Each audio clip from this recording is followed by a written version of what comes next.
was different from the water that I've been using down on the east side. Wow. So I went down to the east side, and I got a 5-gallon bucket full of water from one of the parks or something, drove back up, mixed up the glaze with that water, threw it in the kiln, came out looking perfect. Oh, wow.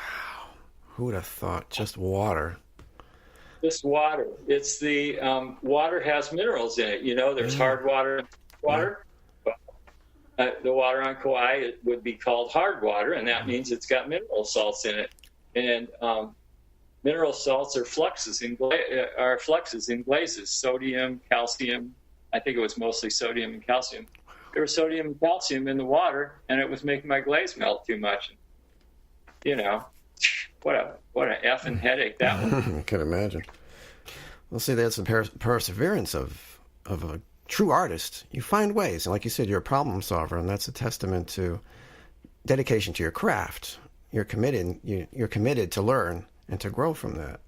That's a good lesson. I get pissed off. Well, of course. I'm like, you're not going to beat me. I'm going to figure this. Absolutely. You got to have a little bit of that attitude. If you're going to be a ceramic artist, I don't think it's the same in other arts because they're more straightforward. But there's so many ways that ceramics can fail or not come up to what you're trying to do, and it takes you got to be able to tolerate a lot of failure. I mean, if you're a painter and you do a painting and you step back and you go, the sky's not blue enough, you just put some more blue paint on it until it's right. But you only get one shot in ceramics. You make your thing and you put it in the kiln with glaze and everything, and you fire it, and that's it. What you get is what you get. And so it's a little bit rougher than some art forms. You committed to it, which is important. Just kind of backpedaling here. So you did family therapy for how long? 20 or 25 years. And during this time, you were doing the ceramics too. Yeah, as a hobby. I didn't work full time. I'd work like half time or 3/4 time or something, and I'd listen to crazy families in the daytime. And then I'd go out and unstress in my studio by making some plots. A lot of people in the service industries do that. I know a guy who was a cardiologist who played jazz music on the side. I've known a lot of psychologists who, paint or do photography or something, because, that kind of work is it's very stressful, and you're working with your mind and your emotions and stuff. And it's very relaxing to do something with your hands. Absolutely. Do you think we all have an artist in us? Oh, absolutely. Yeah. I think there are people who have more talent and people who have less talent, but I think desire is more important than that. You have to want it because it's not a short road, and you have to want to do it for the reward. It's not a good career choice, But I had a kid that worked with me. He was like in his 20s, and he was kind of, he had a lot of choices. He hadn't really settled on a direction in life. And this kid was one of the most talented artists I've ever known. I don't think he had any training or schooling or anything. He could do anything. He would sit down with a piece of paper and he could draw a portrait that looked like Rembrandt. He was unbelievable. And he was just as good in clay. Anything he did in clay, and he didn't really have that much experience. Everything he did with clay was just great. And I'm like, this is you, man. You got to do this. And he was getting stoned and going surfing, and he was like 24 or something. I'm like, yeah, that's cool, but you got something here. I got stoned and went surfing. Plenty. Believe me. That's why I moved to Hawaii. So I could go surfing. But I said, you got this. You got a talent. I did everything I could to encourage him. And he kind of screwed around, did this and that, and didn't really do much with his art. And I think he still does leather work. I haven't seen him for a while. But he's driving heavy equipment in Northern California to pay his bills. And I'm like, what a waste. Yeah. Jeez. I wish I had that. I didn't get that. I can't draw worth a darn, and I gotta work for every single thing that I get artistically. I've had to pay in blood, just like these stories that I told. The desire, that's the thing. I have the desire, and I never wanted to quit. Never. I just want to find a way to keep going. It's not easy sometimes because you've got responsibilities and financial obligations and stuff. And like I said, a good career choice. So what keeps you going? Well, it's very rewarding too. I mean, there's a huge positive.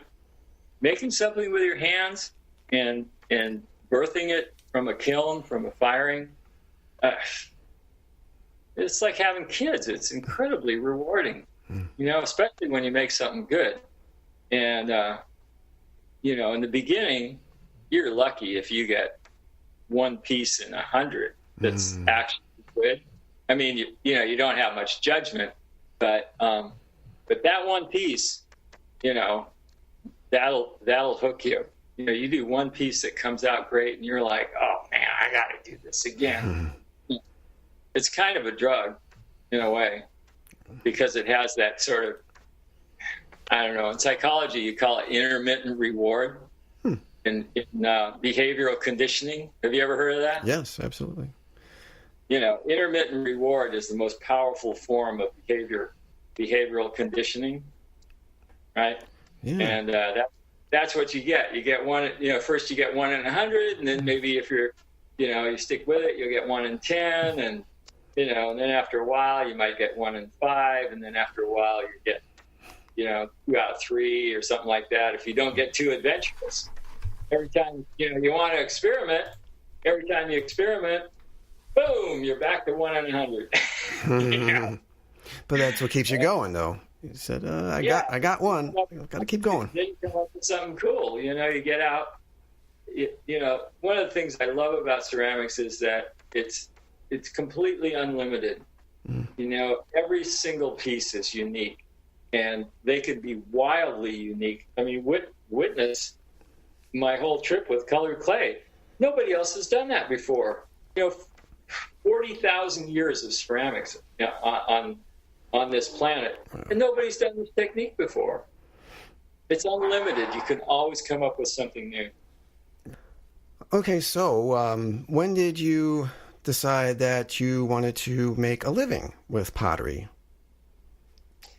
It wasn't a day-to-day decision. It just kind of evolved. I was doing family therapy, and I was making pottery, and I was getting better at it, and I was producing more. I'd given away to everyone I knew everything I could, Right. My brother would pick up a box at Christmas and shake it, and it would obviously be a piece of ceramics, and he wouldn't be happy, He'd kind of roll his eyes like, oh, God, another one of his.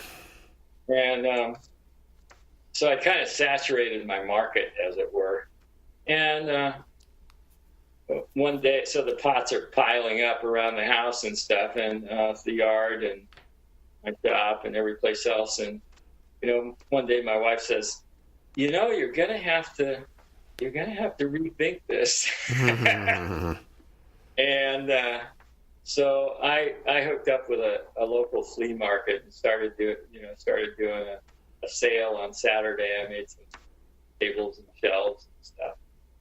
I'd go up to this flea market, usually not sell anything or a few pieces. And I was still doing therapy, and it kind of grew from there. My work got better, the shows got better, I started making some money. And then that's when you left the family therapy behind? I quit family therapy after I moved to Hawaii in 91. And my wife and I were still practicing at the time. She was a therapist as well. And we were there for about 9 months. And Hurricane Iniki hit the island. You hear about that? No. Hurricane Iniki was a Class 5 hurricane that went straight over Kauai. Wow. And it had winds over 200 miles an hour, and it devastated the island. It wrecked. I heard something like it severely damaged something like 60 to 70% of the houses on the island. Wow. And was yours one of them? Ours looked like matchsticks. Ours was flattened. But this is a good story. I got to tell you this story. So anyway, after that, we looked at each other. We were so traumatized. We had post-traumatic stress like we'd been in Vietnam or something. Yeah. And we weren't in the house when it got knocked down, thank God. We might have been killed. I mean, there were only walls standing. But the news helicopters would circle around our house because it was the most wrecked one, and they'd shoot pictures of it and go, look at that one, that one's really wrecked. Wow, they all find the worst thing to put on the news. Anyway, so after that, first of all, nobody needed therapy because they were trying to get a roof over their heads. Yeah. And second of all, we were so traumatized, we didn't really want to do it. And I had carpentry skills, which was what was needed on the island. So I went and started helping people, put their house back together and stuff. But no, we quit therapy at that point. We were pretty much done anyway. Therapy is stressful, and you burn out, and we did. And we just looked at each other, and my wife was at an age where she pretty much wanted to retire anyway. She'd been at it, was older than me, and she'd been at it longer than me. And so we just looked for other stuff to do. And we messed around with video production for a while. And when I got the chance to set up another studio, I started making pottery again. It took about a year. I had to take a year off. I went crazy. When I can't make stuff, I'm like not a happy person. I'm sure that must have been hard.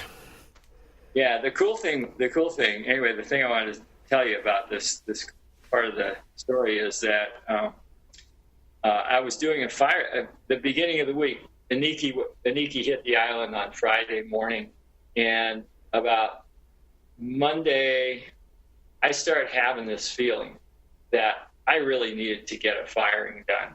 And firing in my kiln, same kiln I have now, firing in my kiln's about 200 pieces. So it's a fair amount of work. Wow. And, I usually just cruise along and, work till I'm tired and stuff. But I had this feeling, man, I got to get this firing done. I don't know where that came from. I had some kind of precognition about the storm because nobody saw it coming. The Weather Service didn't even warn the island the day before. They didn't say a word. We were completely blindsided. They took a huge black eye, and since then, now they overcompensate and they say, there's a hurricane and it's 5,000 miles away, and right. Children, fill your bathtub with water and tape your windows and all this other. Anyway, so I scrambled and I worked a lot more than I usually do, and I got a firing in the kiln Thursday, and I didn't get it started until kind of late in the day, and I ended up finishing it off firing takes about 8 or 9 hours, and I finished it off about 2 o'clock in the morning, and shut the kiln down, left it to cool, and went to bed. 5 o'clock in the morning, the air raid sirens go off, and then it caught their attention. Iniki was going to the west, about 500 miles south of Hawaii, and that's a usual hurricane track, and usually storms just keep going that way because they get hurricanes down there all the time. But for some reason, hurricanes are very unpredictable. It made a 90-degree turn when it was directly south of Kauai and went straight up and hit the island dead on. So that happened in the early morning, and the sirens went off, and by, I don't know, it was blowing over 100 miles an hour by 9 o'clock in the morning. And you couldn't walk. You had to crawl or you'd get blown over, And so right around then, we were in what did we do? Oh, I went out and looked at my kiln, Yeah. and I think